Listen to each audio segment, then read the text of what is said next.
Now we will begin the second podcast for our training program in marketing. All companies have what is referred to as a go-to-market strategy. And the go-to-market strategy can be mapped on a diagram. At its simplest level, a diagram depicts the flow of product from the producers on the left-hand side to the customers on the right-hand side.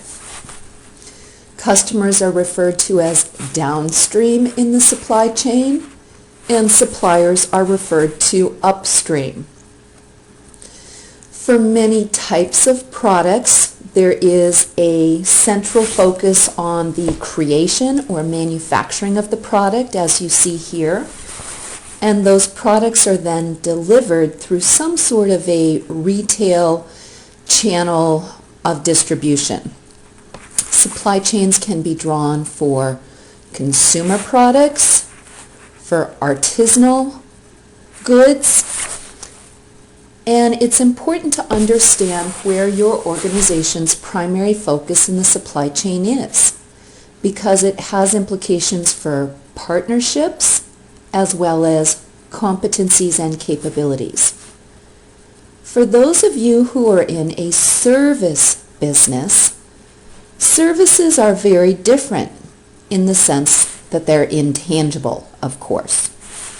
And in those cases, either service personnel must go directly to the customer's location in order to serve them, or customers must come to the agency or service provider to get their needs met.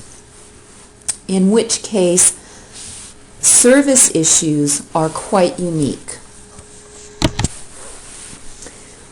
Other considerations in how a company delivers its product or gets it in the customer's hands include whether your organization is focused on B2B marketing, which is referred to as business to business, which means a focus on business customers who use your products or services to run their own companies.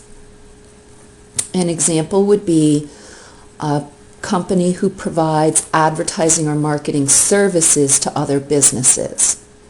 Or an example would be a company who sells computing technology to other businesses. B2C marketing is business to consumer. Consumer marketing means that the end user is the purchaser of your company's products and services. And this can be difficult if the consumer market is highly fragmented and highly dispersed in terms of geography. Most companies do rely on organizational partners to help deliver their value proposition. For example, in the hospitality industry, organizational partners oftentimes include a statewide organization that handles tourism marketing. It can also include visitors bureaus and chambers of commerce. And knowing how to effectively identify and collaborate with partners is part of the marketing domain.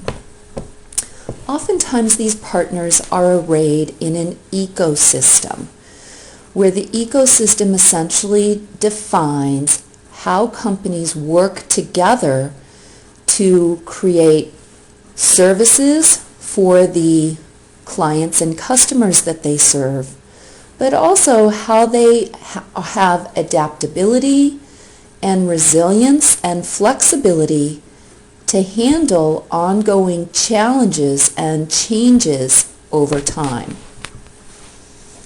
Most companies do offer their product as one of a suite of products that a customer needs.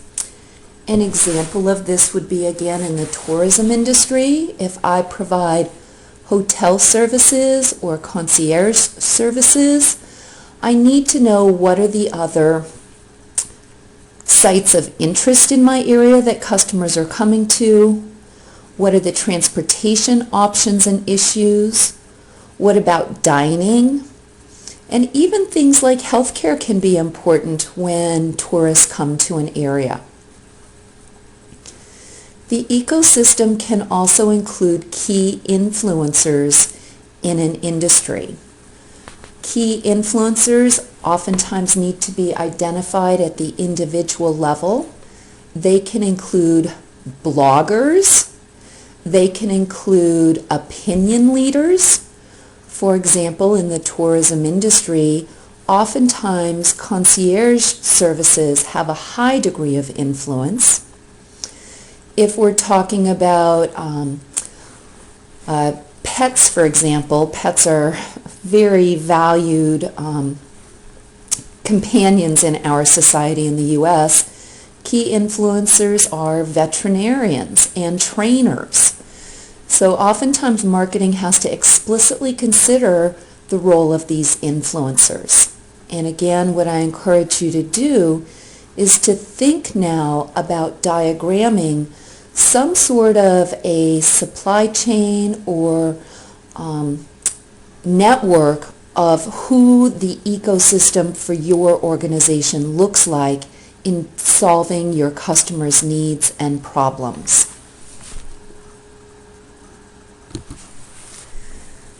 Okay, strategic marketing is focused on 3 key questions. Who are my customers? What value do I as a company offer them? And what are my internal mechanisms to actually create and deliver that value? And what I'd like to do is compare and contrast a couple well-known companies to highlight the idea that these are not 3 independent decisions, but that these 3 decisions essentially have to be made in such a way that they're logically consistent and mutually reinforcing. The idea of this is called the strategy sweet spot. Let's take a well-known company like Apple. Apple typically makes very expensive, high-end products. And they have clearly stated as a company that they are not going to go into lower-end markets. The idea here is that carefully defining their customers in terms of higher-end premium users clearly leaves a large part of the market unserved, in the sense that if they were to come up with a product that was priced more like an Android-based phone, for example, they would probably have a much larger market share. But that's incompatible with their value proposition. The value that Apple offers to its customers is a tightly controlled ecosystem where not only does Apple control the hardware, but they also control the software, the operating system. The apps are carefully vetted before they're placed on the App Store. And they have the content in terms of their partnerships with, for example, music industry executives and film executives in terms of the content part of that ecosystem. In terms of delivering that value, Apple does not outsource its customer service. It has a high investment in its own retail stores, and for other third-party retailers to carry its products, they have to have a dedicated space and dedicated salespeople so that this premium customer service is upheld in the marketplace. Apple actually restricts its distribution. in order to maintain that quality image and their capability to deliver high quality. And the few times that Apple has stumbled, for example, in its release of the Apple Maps, it created a huge uproar, more so than other companies, simply because their key strategy decisions are all about excellence. And the price, the product, the distribution, and the customer service all reinforce that. Everything is proprietary, and it's called a walled garden strategy.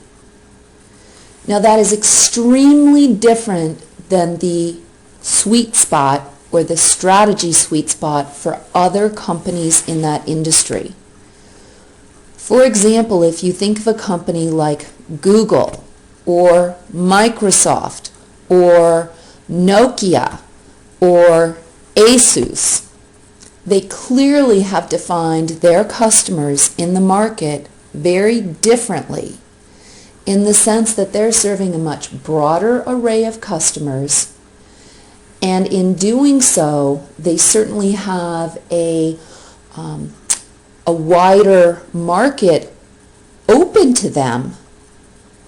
But the fact is, in terms of the value proposition, that second circle essentially is mass computing and kind of ubiquitous computing. And the price points are quite a bit lower, and there's quite a bit more in terms of competitive options. How those companies create and deliver that value, essentially, they try to get as many partners as possible signed on and licensed to deliver products and services on their platforms. Those platforms are made available for free in the case of Google Android to other partners in the ecosystem, and Microsoft has a very extensive licensing strategy. There is no one right or wrong answer to the strategy sweet spot, but the point is that you have to know what your strategy is. Apple actually is on record saying the reason we can have excellence is because of the things we've chosen not to do. So priorities are critically important, and those priorities should be based on your firm's capabilities as well as its own reading of trends in the marketplace. Now, regarding this choice of customers, it oftentimes feels risky to explicitly state a target market. And I'm not going to go through a full lecture on market segmentation. If you are interested in market segmentation, I would be delighted to post an additional podcast for you. Companies feel like it's risky to narrow their options, and why not say, well, our product or service could be used by anyone? But the flaw in this logic is that organizations result in spreading their resources too thin, and catering to everyone's needs means that the organization often doesn't meet any specific customer target's needs particularly well. So thinking through marketing segmentation and targeting is critical. Which takes me to this next section on what do marketers do to really understand who their customers are and what motivates them to choose one provider's products and services over another. So I ask you, do you know what drives your customers' purchase decisions? Do you know what their pain points are that need to be addressed? Do you know what they view as their options for addressing those? And what are their perceptions of those options? Now remember that doing a training where I'm mixing maybe companies who have products that they sell, maybe nonprofit organizations who provide services, Certainly you may need to make your own adaptation to some of these questions based on the specific context that your organization works in. In terms of developing customer insights, it's critically important that when you are interacting with people in the market that you learn how to ask good questions and you learn how to listen. You don't always have to be in marketing mode talking up why your product or service is best. Sometimes the best listening can lead to an aha moment that may change what you're doing. And I really like the saying that people have 2 ears and 1 mouth for a reason, because you should listen twice as much as you talk.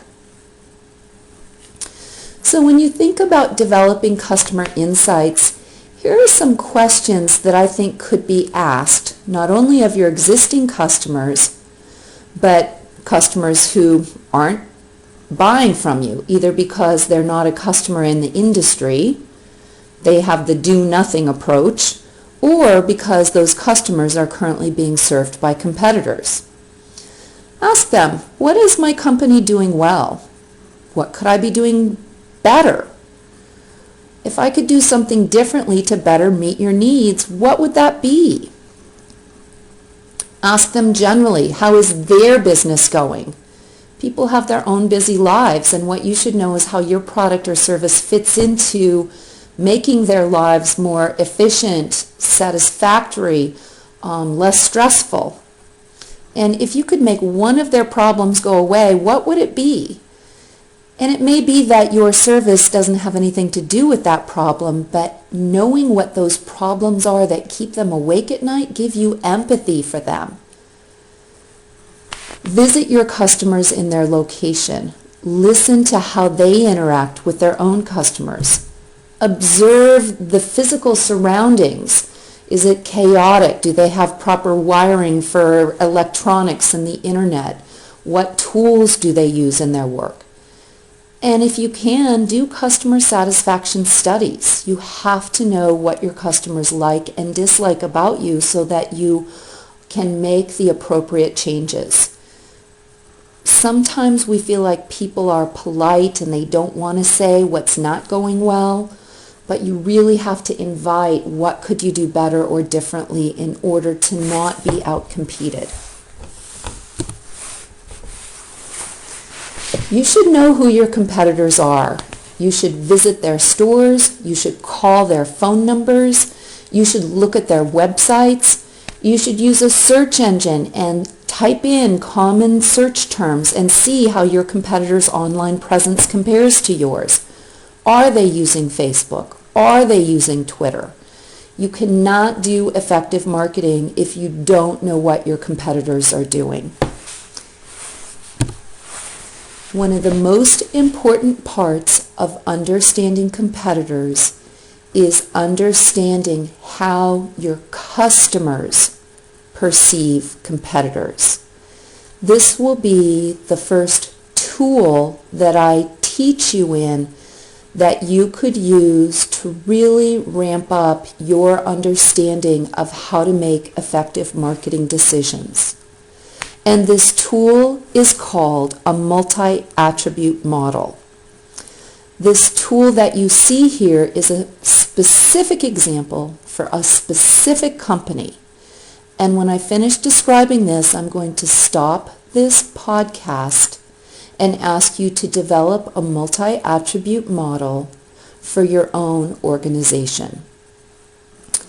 This company is not named because I like to showcase things anonymously, particularly when there are improvements to be made.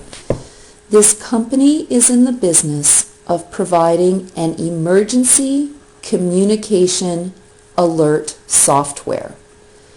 And in the United States, particularly with concerns over safety regarding school shootings and other physical security events, most companies have to have some sort of a communication alert system in place to alert employees, the media, first responders, families.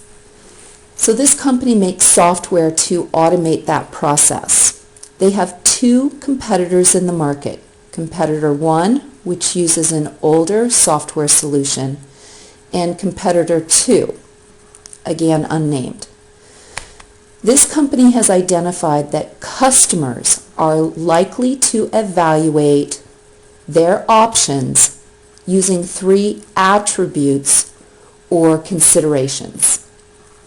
Scalability for this industry means, can that company's software grow or scale as my company needs to add more people to the emergency alert system?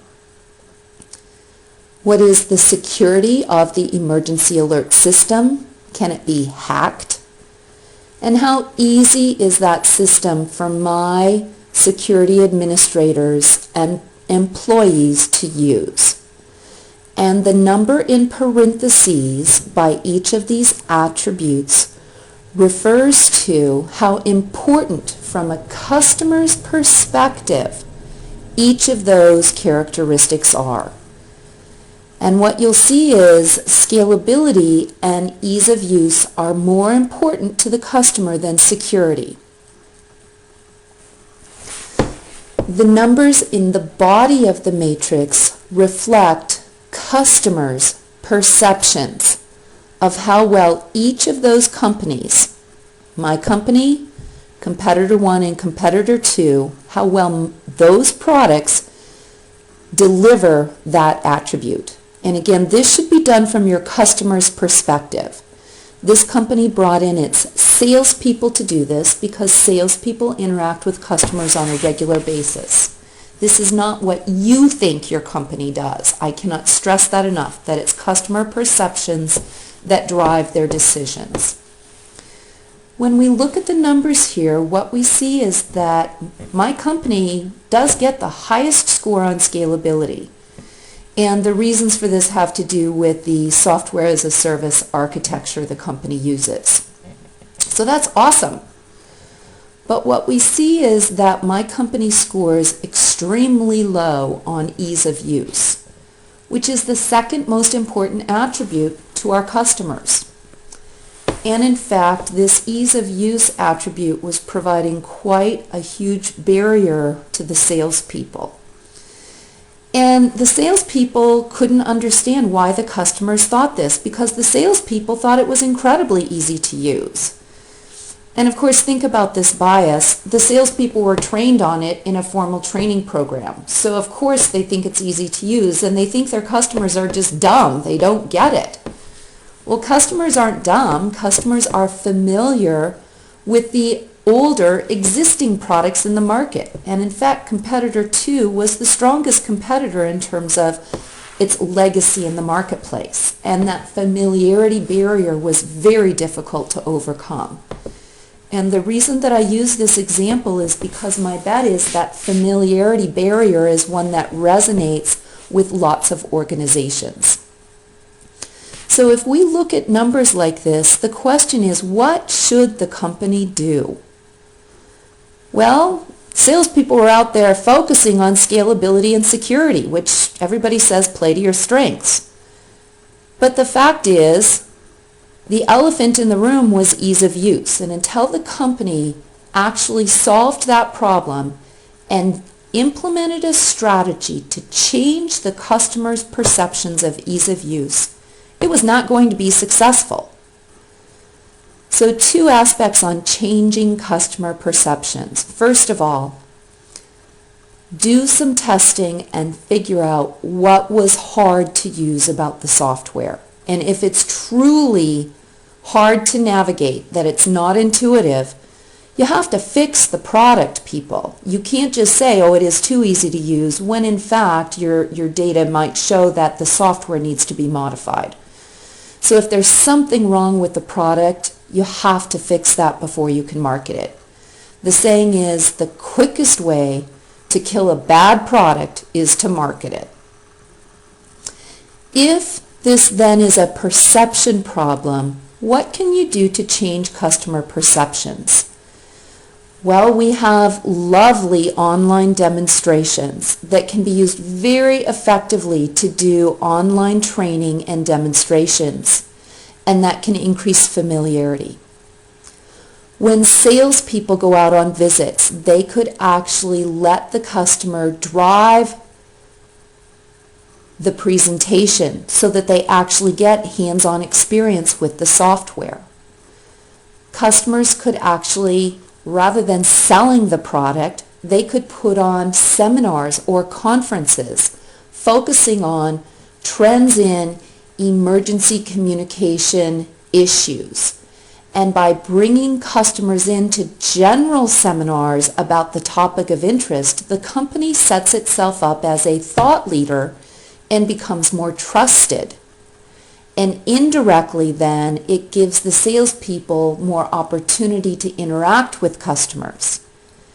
And there's a well-known psychological principle called mere familiarity, which means simply the more familiar somebody is with something, the more they like it. So this company opted for a couple options. They sent out a demonstration disc that essentially provided a simple tutorial for customers to plug in and walk through step-by-step clicks how the program worked. And the company also asked its salespeople to not demonstrate the product, but to allow the customer to navigate online through the product, asking questions as they went. At this point, I would like you to consider who are your key competitors and make a matrix. And remember, do nothing or doing it myself is a major competitor for most products and services. And then I'd like you to identify what are the 3 to 5 most important attributes that your customers use to make purchase decisions. And then I'd like you to think like a customer to the extent that you can and plug in what you think their importance ratings are and what you think their perceptions of the competition is. And then I'd like you to take this back with you when you go home and run it by your other staff and employees. And I'd like you to bring this to class and we will look at some of these. This ends the second podcast.